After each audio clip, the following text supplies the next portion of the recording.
बारिश की रात और खौफनाक गुड़िया।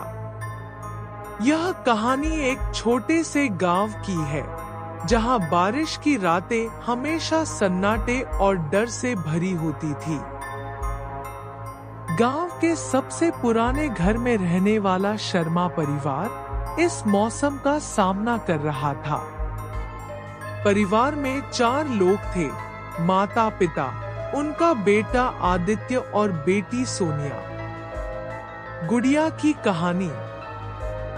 सोनिया को गुड़ियों का बहुत शौक था। कुछ दिनों पहले ही उसने एक पुरानी दुकान से एक गुड़िया खरीदी थी। यह गुड़िया आम गुड़ियों से अलग थी।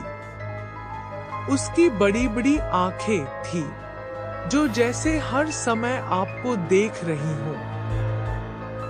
सोनिया को वह गुड़िया बहुत पसंद आई, लेकिन आदित्य को वह अजीब और डरावनी लगती थी।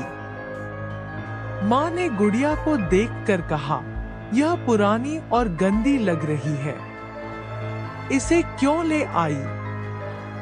सोनिया ने जवाब दिया, मुझे यह बहुत प्यारी लगी माँ।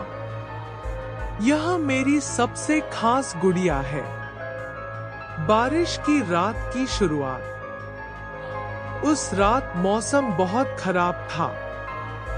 आसमान में बिजली कड़क रही थी और मूसलाधार बारिश हो रही थी। शर्मा परिवार घर के अंदर बैठा हुआ था।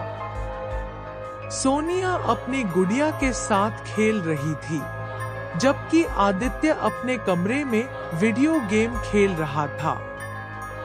रात के करीब 11 बजे घर की लाइट चली गई।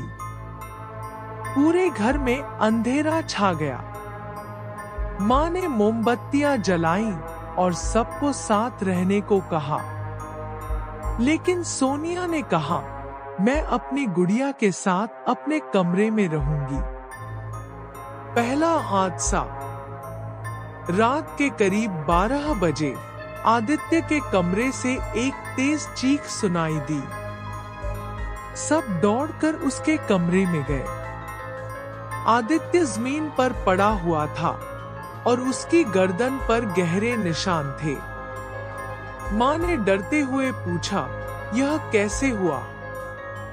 आदित्य ने कांपती आवाज में कहा, गुड़िया, उसने मेरी गर्दन दबाई। सबने यह सुनकर सोचा कि वह डर के मारे ऐसा कह रहा है। माँ ने उसे सांत्वना दी और सोने को कहा। दूसरी घटना। थोड़ी देर बाद सोनिया के कमरे से भी कुछ गिरने की आवाज आई। जब सब वहां पहुंचे तो सोनिया बेहोश पड़ी थी और गुड़िया उसके बिस्तर पर बैठी हुई थी। यह देखकर पिता ने गुड़िया को उठाया और गुस्से में बाहर फेंक दिया। लेकिन जैसे ही उन्होंने गुड़िया को बाहर फेंका, दरवाजा अपने आप बंद हो गया। घर में अजीब सी आवाजें गूंजने लगी। एक ठंडी हवा का झोंका पूरे घर में घूमने लगा। गुड़िया का आतंक।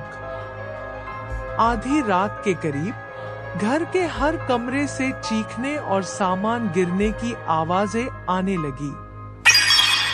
माँ और पिता ने बच्चों को एक कमरे में बंद कर दिया और बाहर देखने गए। लेकिन जब वे वापस नहीं लौटे तो आदित्य ने डरते हुए दरवाजा खोला। वहां माँ और पिता की लाशें जमीन पर पड़ी थी और गुड़िया उनके बीच बैठी मुस्कुरा रही थी। आखिरी पल। आदित्य और सोनिया ने भागने की कोशिश की, लेकिन जैसे ही वे दरवाजे के पास पहुंचे, गुड़िया अचानक उनके सामने आ गई। उसने आदित्य को जमीन पर पटक दिया और उसकी आंखों में देखती रही। आदित्य की चीख सुनकर सोनिया डर के मारे कमरे के कोने में छिप गई। गुड़िया ने धीरे धीरे सोनिया की ओर बढ़ना शुरू किया। सोनिया ने रोते हुए कहा, कृपया मुझे मत मारो। लेकिन गुड़िया की आंखें लाल हो चुकी थी और वह अब रुकने वाली नहीं थी। अंतिम घटना। अगली सुबह पड़ोसियों ने घर का दरवाजा खोला तो अंदर का नजारा भयानक था। पूरा घर खून से भरा हुआ था। शर्मा परिवार के सभी सदस्य मारे जा चुके थे और गुड़िया कमरे के बीचों बीच बैठी मुस्कुरा रही थी, जैसे उसने यह सब अपनी आंखों से देखा हो। रहस्य और डर। आज भी उस घर को कोई नहीं खरीदता।